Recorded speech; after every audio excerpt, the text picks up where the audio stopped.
Do you hear any words? Can you tell what is being sent or what is being communicated? Transformers. Sorry? Transformers. Maybe. All right. MARES. Interesting, isn't it? You'll be amazed. Take a look at here. Let me just move this here. CQ, CQ, CQ. Anyone out there? Seeking you, seeking you, seeking you. Anyone out there? This is KJ5XF. KJ5XF. CQ, CQ. So it's like saying, hello, hello, this is Solid. Anyone out there? Right? So, this is a station from the USA, I think. Yeah. KJ5. Mutalib, what do you think? KJ5. N3TDE. I think this is from. I'm not sure about the call sign.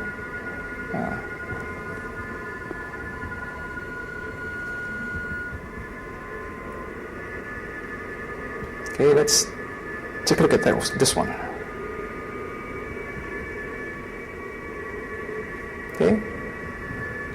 Have you ever seen this before? No? First time, yeah? All right, I think that's good enough. Let me see. You can, let me just stop that noise.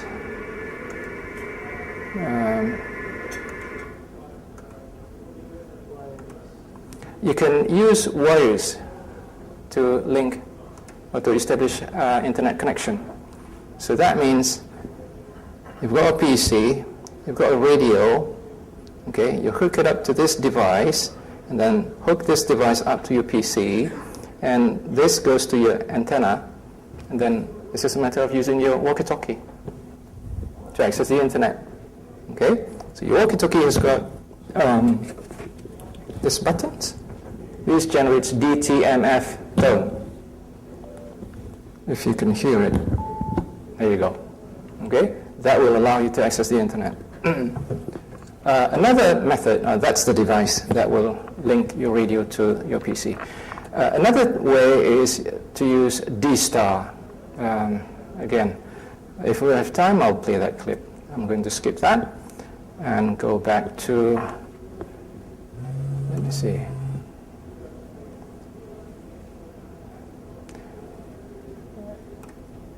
Now, amateur radio and disaster. Contribution to the country.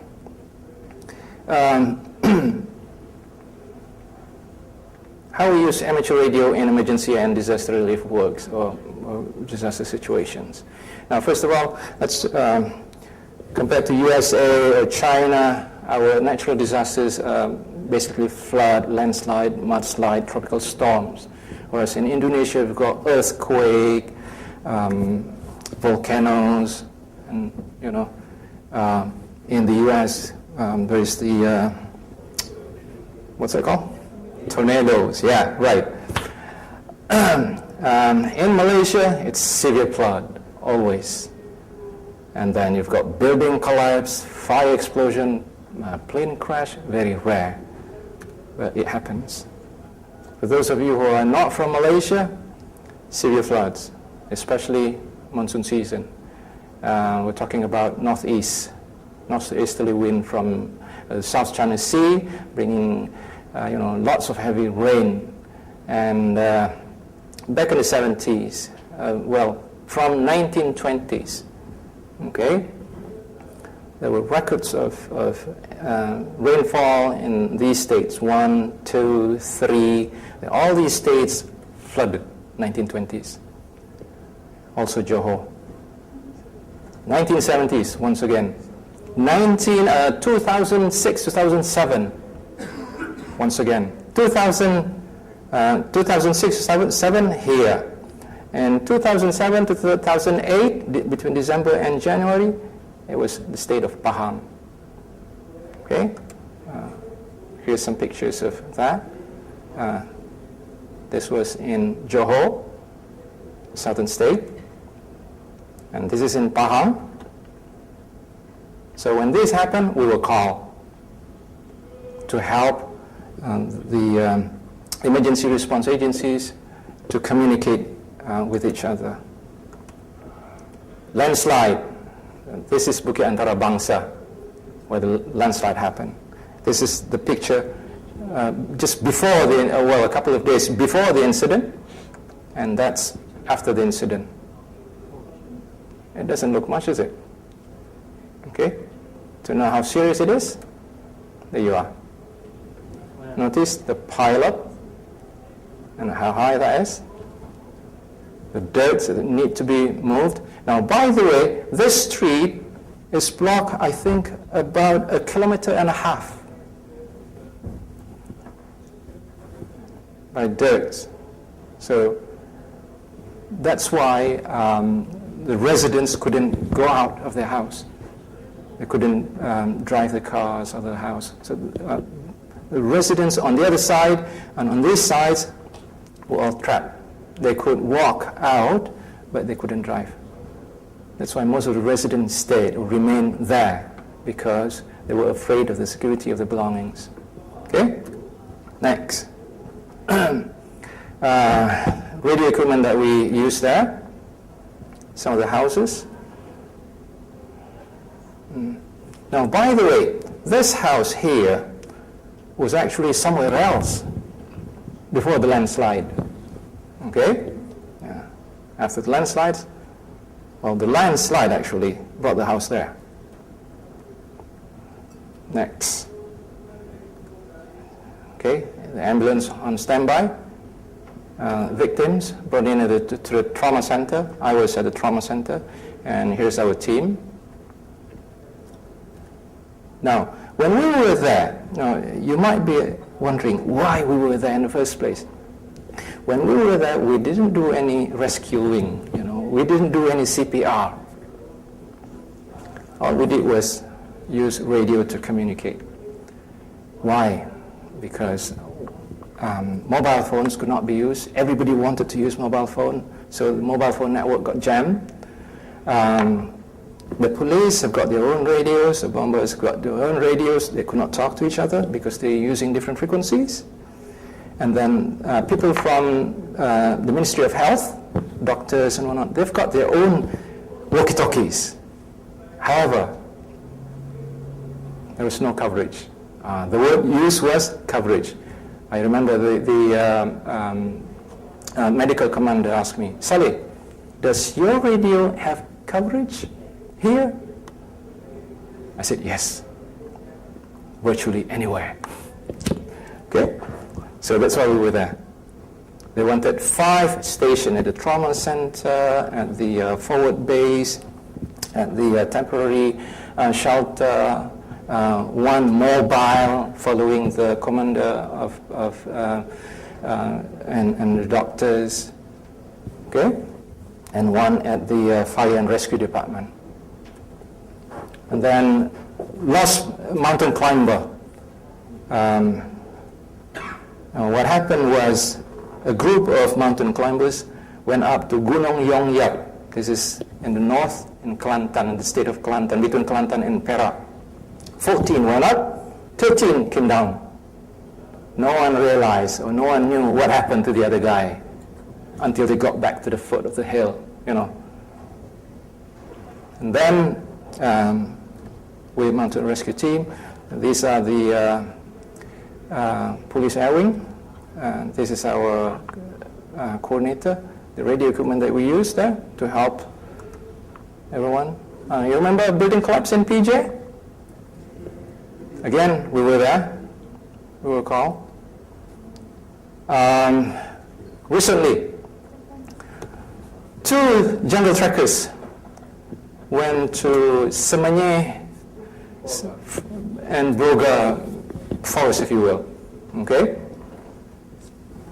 One came out, the other one didn't know what happened.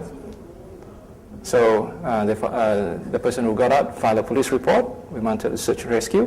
We were called in again to assist with communication. Because when we send search and rescue team, we need to know where they are. Okay? We need to know that they're going or moving in the right direction that we want them to. Well, not us, the commander of the search and rescue. So they haven't got the communication capabilities. They call us. These are some of the pictures. Right. Do you use the APRS in this? Not in this operation, not this one. We're using radio technologies, APRS, and whatnot, based on our experience. What we'll try to do, how we're different from other amateur radio clubs. We, using our experiences, we try to set up a system that will work, in emergency situation, like APRS. How do we apply that in emergency situation? So, for example, in the case of Bukit Antara Bangsa landslide, now we didn't have experience then. Now we know. At the temporary shelter, we need to know how many patients arrive, how many patients have been airlifted to a nearby hospital, how many patients need special care, like they've got stroke, the stroke patient or patient with kidney problem and whatnot. Now, using APRS, that data will be available automatically once they're keyed in by our friends over there, right? So we don't need to radio all the time, making noise. Next. I've got about 12 minutes. I'm going to talk about history of amateur radio real quick. First of all, QSL card. Radio amateurs usually exchange QSL cards, like postcards, just to confirm that we've made radio contacts. It's not just, someone next door returning your calls. So if you say, last night or 2 days ago, I made a contact with a Chinese station. Where's the proof? That's the proof. Okay? Not long after that, you receive a card from China. This is from BD7 IBA to 9W2 RZL Rizal 9W2. That's a Malaysian call sign. To confirm that they've made contact. The frequency is 28 megahertz. The mode is SSB or single sideband. And signal report. Okay? Now, radio, two-way radio first arrived in Malaya back then, in 1924. Two stations were set up, one in Penang and the other one in Singapore, basically to assist ships going through Selat Malacca. However, back in 1926, there was a severe flood that hit Pahang, and decisions was made that we need to set up several stations in Pahang.